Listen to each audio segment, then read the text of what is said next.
السلام عليكم ورحمة الله وبركاته. إن الحمد لله نحمده ونستعين ونستغفره ونؤمن به ونتوكل عليه ونشهد أن لا إله إلا الله وحده لا شريك له ونشهد أن سيدنا ونبينا محمدا عبده ورسوله صلى الله عليه وسلم لا نبي بعد عما بعد. اللهم أخرجنا من ظلمات الوهم وأكرمنا بنور الفهم وافتح علينا بمعرفة العلم وسهل أخلاقنا بالحلم وانشر علينا من فضائل رحمتك. سبحانك لا علم لنا إلا ما علمتنا إنك أنت العليم الحكيم. رب اشرح لي صدري ويسر لي أمري واحلل عقدة من لساني يفقه قولي. اللهم اجعلنا ممن يستمعون القول فيتبعون أحسنه. Bersyukur kita kepada Allah Subhanahu wa taala atas segala nikmat iman, nikmat Islam, nikmat kesehatan, kesempatan kepada kita. Dan kita bersalawat kepada Nabi Muhammad sallallahu alaihi wasallam dengan melepaskan Allahumma salli ala Sayyidina Muhammad wa ala ali Sayyidina Muhammad. Baiklah hadirin pemirsa YouTube, Facebook, Instagram yang dirahmati oleh Allah Ta'ala. Kita lanjutkan kajian kita sambungan yang kemarin tentang keutamaan makan sahur. Adapun yang kemarin dah kita ceritakan tentang keutamaan makan sahur bagian yang pertama, kita lanjutkan dengan bagian yang kedua. Mudah-mudahan dalam pertemuan ini Allah Ta'ala berikan taufik dan keberkahannya kepada kita. Mudah-mudahan kita selesaikan tentang keutamaan makan sahur pada pertemuan kali ini. Kita sambung kemarin dalam Sahih Bukhari, Hafiz Ibnu Hajar rahmatullahi alaih mengumumkan ada beberapa alasan tentang keberkahan sahur. Di antaranya sebagai berikut. Keberkahan apa yang kita dapat tatkala kita makan sahur? Apakah sekedar untuk menghilangkan daripada lapar dan haus saja? Atau dengan kita makan sahur ini untuk sekedar bagaimana ada kekuatan untuk berpuasa? Tidak. Maka kita tunggu kelanjutannya, insyaallah. Adapun keberkahan makan sahur di antaranya pertama, dengan makan sahur berarti kita menjalankan sunnah baginda Nabi Muhammad sallallahu alaihi wasallam. Jadi kita bersahur ini adalah semata-mata untuk menghidupkan sunnahnya Nabi sallallahu alaihi wasallam. Karena setiap Nabi berpuasa, maka Nabi makan sahur. Kadang-kadang makanan tidak ada, tetapi dengan air putih bisa kita untuk bersahur. Walaupun kita malas makan sahur, makan minimal seminimal mungkin kita untuk mendapatkan sunnahnya makan sahur, karena ittiba mengikuti Nabi SAW, minimal kita minum air putih. Yang kedua, dengan makan sahur kita membedakan diri kita dengan ahli kitab Yahudi dan Nasrani. Kita diperintah agar berbeda dengan mereka dalam segala hal.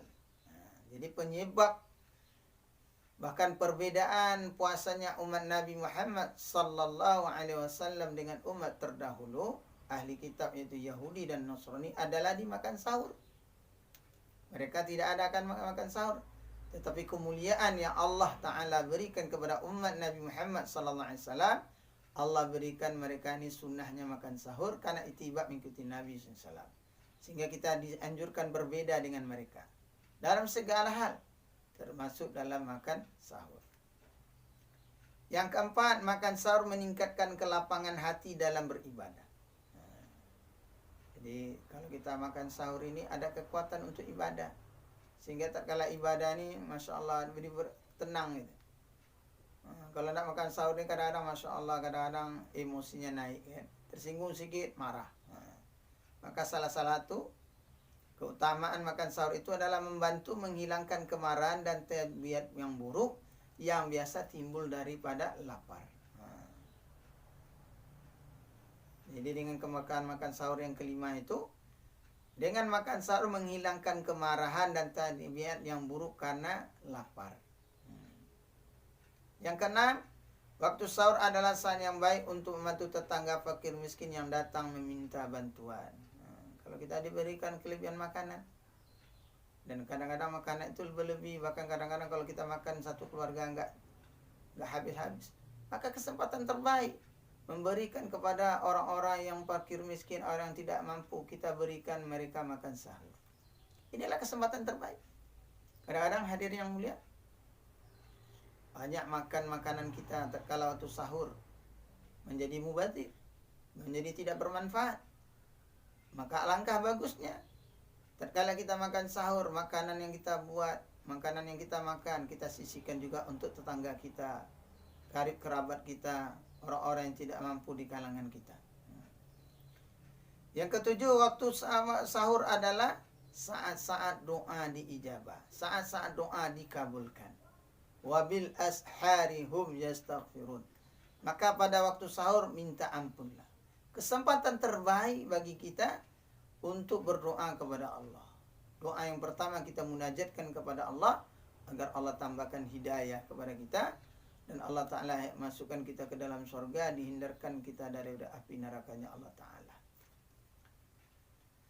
Yang kedelapan, dengan keberkahan makan sahur kita mendapat taufik untuk berdoa. Yang kesembilan, dengan keberkahan makan sahur kita dapat mendapat taufik untuk berzikir.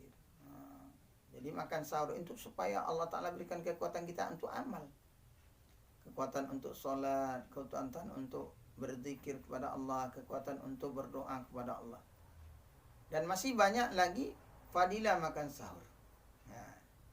Maka Syekh Ibnu Daqiq rahmatullahi alaih mengatakan, sebagian ahli masalah makan sahur apakah bertentangan tujuan puasa atau tidak. Karena tujuan puasa adalah untuk memecahkan hawa nafsu.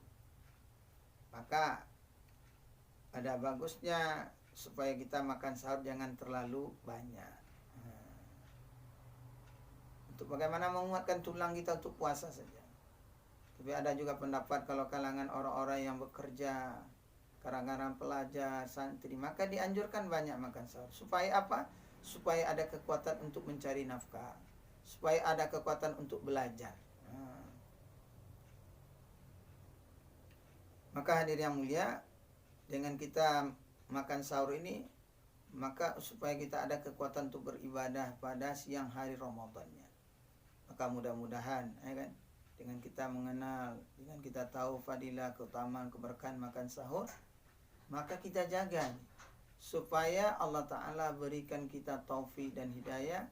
Semakin bertambah Ramadan, semakin akhir Ramadan, ada kekuatan kita meningkatkan amal ibadah kita kepada Allah Ta'ala, sehingga akhir Ramadan selesai, Allah jadikan kita menjadi orang-orang yang takwa.